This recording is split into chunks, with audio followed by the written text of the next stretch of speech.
Welcome to another History Wanderer video. In today's video, rather than look at me, I've set up a scenario on Silent Hunter 3, of which if I can I'll keep try old games going to fit in with the historical background. So as in the last video you saw, I used Frontier Elite 2. If I can get an old piece of software that's still functional rather than look at me, I will do that. Now back to this video. This video is basically a recreation of the Battle of the Denmark Strait. And at first the video was just going to be focusing on what would have happened if Admiral Tove, when he had news of the Bismarck breaking out of nowhere, if he hadn't have sent Holland on the Hood to the Denmark Straits. What if instead he'd have gone himself on his flagship, the King George V? So originally in this scenario I was just going to do the Bismarck and the Eugen against two King George V class battleships, which of course the other one is the Prince of Wales. But then I thought Tove might have done things different, and the first things you'll notice is the destroyer screen is in close proximity. It is not as it was with Vice Admiral Holland, where the destroyers were for some reason 60 miles away from the capital ships they were meant to be protecting. So I have put the destroyers in a anti-submarine screen around the capital ships.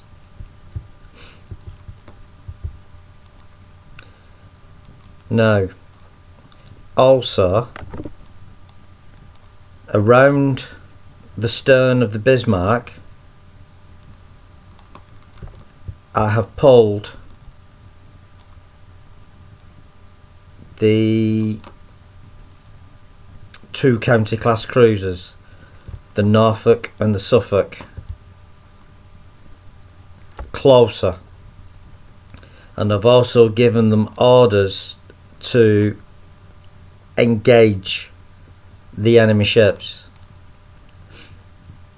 So for some reason also during the actual battle the two county class cruisers, they didn't engage, and Holland never actually requested them to engage. The only problem is in this old piece of software there are no county class cruisers, or in fact any 8-inch British cruisers. So I'm having to use the Dido light cruisers. The reason I picked the Dido is although they only have 6-inch main ordnance instead of the 8-inch, the 6 guns on the front of the ship compared to the 4 on the county class, what they lack in shell weight will probably be made up by the number of shells being fired. But anyway, these two ships are meant to represent the Norfolk and Suffolk, which shadowed the Bismarck, so the British knew the Bismarck's location to send the capital ships to engage her. But while I was researching this to make the video, I came upon some facts and information that I thought outweighed just talking about Admiral Tove and any possible change to his deployment. So first of all I'll get the scenario rolling, and then I'll go through the information I have discovered, and I will put a little bit of a question on this, and I'd appreciate any comments below to enable me to research further for the little snippets I've discovered in getting the information together for this video. But for now, I'll pull them back on the Bismarck and I'll unpause the game and I'll let the game roll.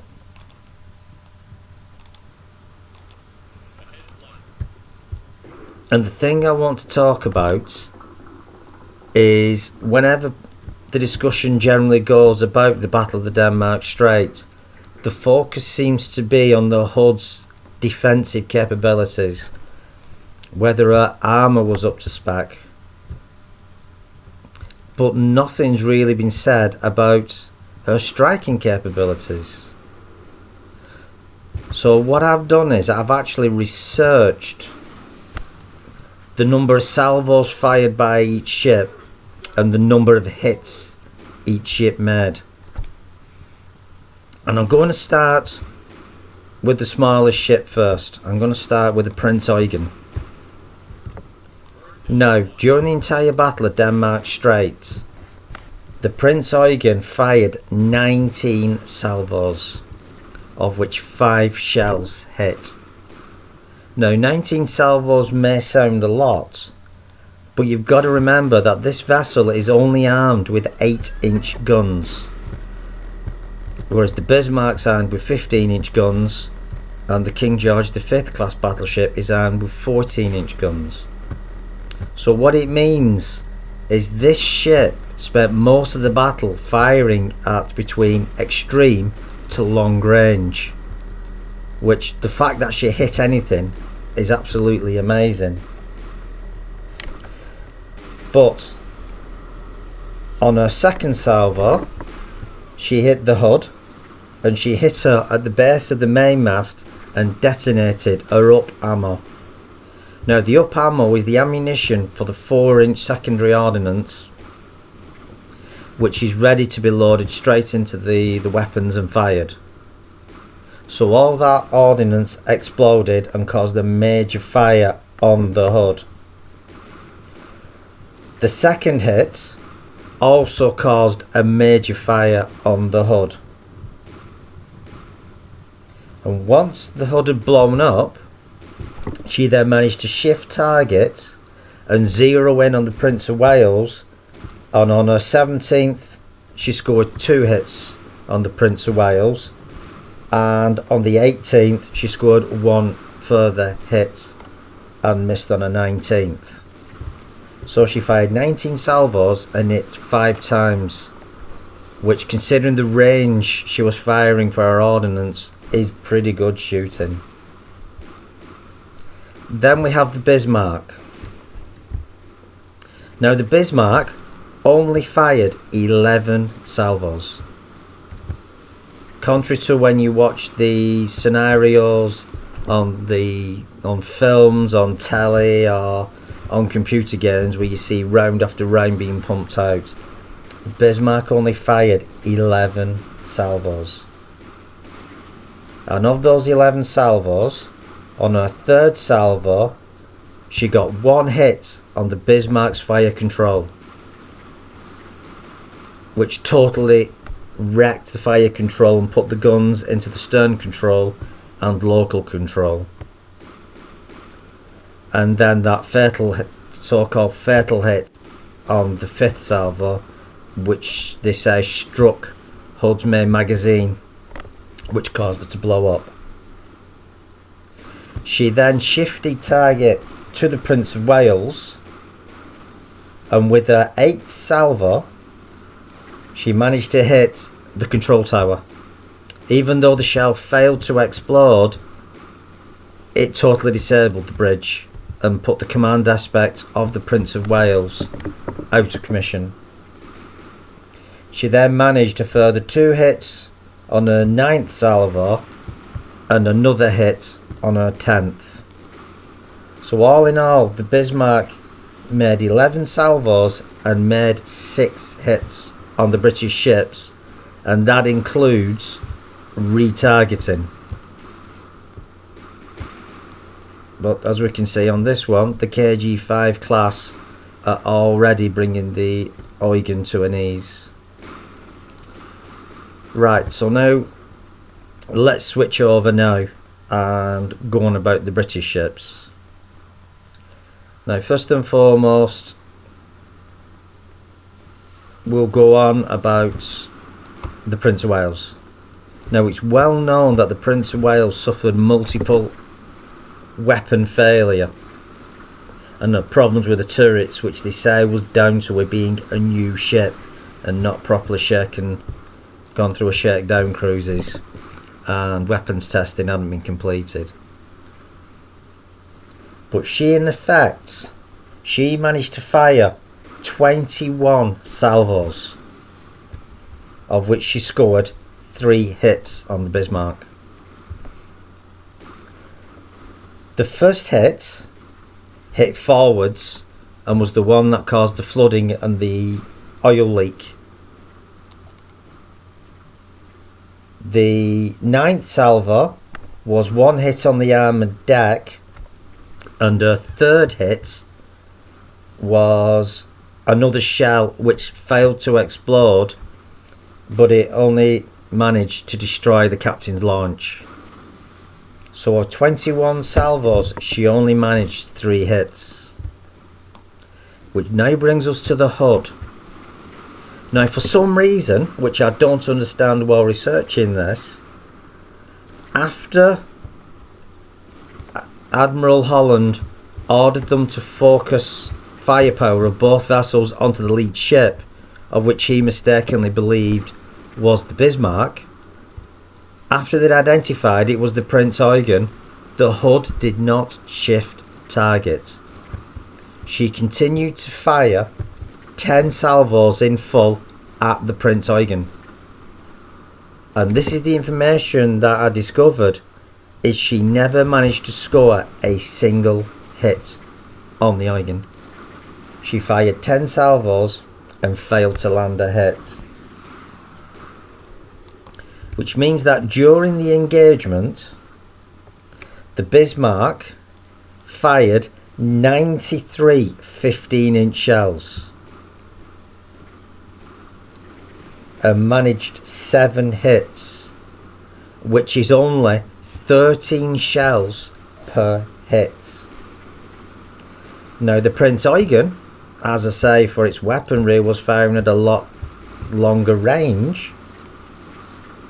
She fired 157 8-inch shells with 4 hits, which was 39 shells per hit, of which, as I say again, it's amazing considering the range for the weapons.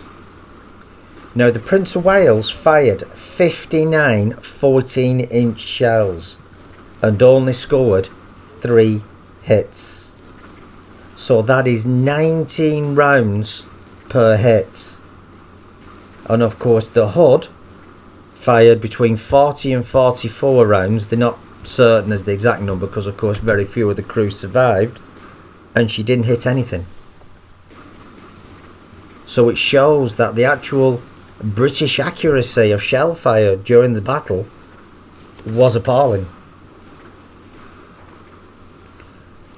Now, if you think it's because the Hood lost fire control early on in the battle, I now want to refer to the Bismarck's last engagement.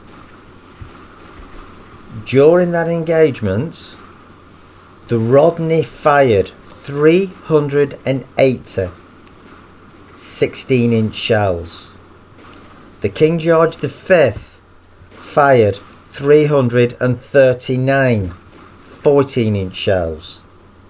The Dorsetshire fired 254 8-inch shells, and the Norfolk fired 527 8-inch shells. The Rodney also fired 716 4-inch shells, and the King George V also fired 660 4-inch shells.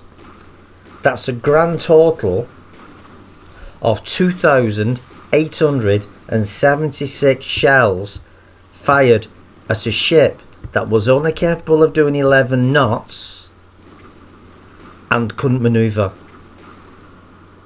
And it still took that many rounds to sink her. And at the end of it, the Bismarck's crew laid scuttling charges, so the Germans to this day still claimed that they sank their own ship. The other major thing I discovered was that the Royal Navy of this period was still basically a flag flying fleet. Everything about them was designed to promote strength without showing strength. When the King George V engaged the Bismarck in the Bismarck's final battle, she suffered a number of major defects. A turret, the front quad turret, was actually out of action for over half an hour because of a mechanical default.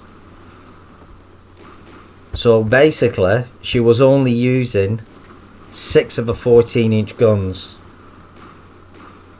Y turret was out for 5 minutes due to another defect in the turret.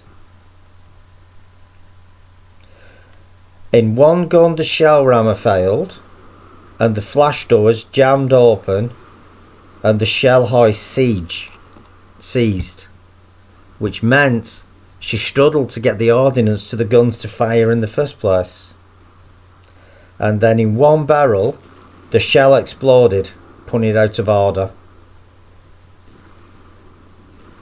And she was commissioned on the 11th of December 1940. So she had plenty of time to do shakedowns and get mechanical defects out of the way before she actually came across the Bismarck. But the more worrying thing is actually the Rodney. Now, the Rodney was launched in 1927. And considering the battle we're talking about was fought in 1941, she should have been thoroughly shaken down.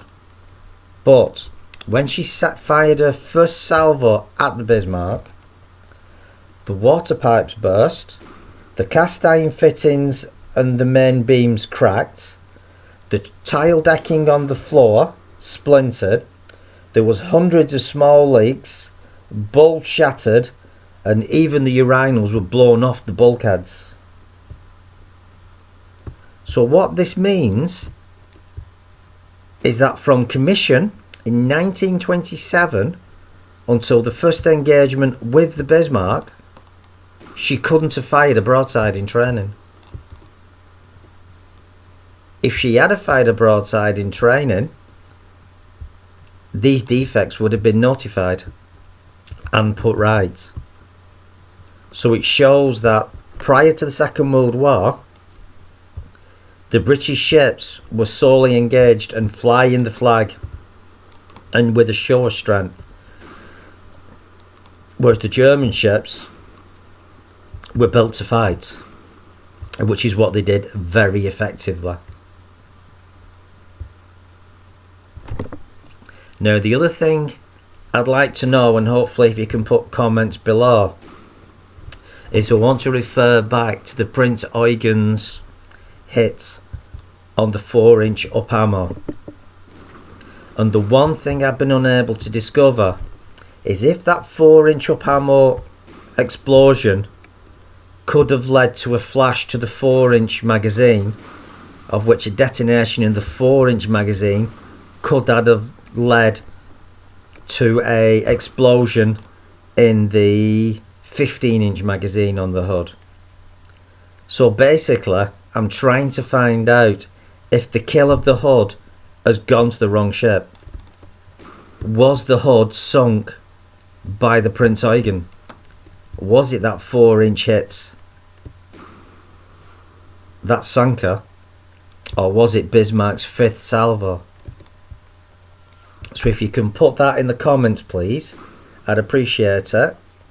And I'd like to see, if it was the Eugen that sank the Hood, I'd like it to get the laurels for the victory instead of going to the big brother. Of course, if the Bismarck, it turns out the 4-inch magazine explosion couldn't have caused a catastrophic explosion, then the Bismarck deserves the praise. But if it was the Eugen, then the Eugen deserves to have the laurels correctly instead of having them stolen by the Bismarck. So I've tried to find plans for the Hood, and as of today I've not been able to find it. But once I've found the plans, I'll probably revisit this and do another video on this engagement. But for now, with the British losing most of the ships and the Bismarck seriously damaged but still underway, I'll leave this video for now. And if you like this video, please watch the other ones and press the subscribe button and ring that little bell, which will give you notification of the next video I put up. But in the meantime, thanks for watching. Hope you enjoy it and enjoy the rest of your day.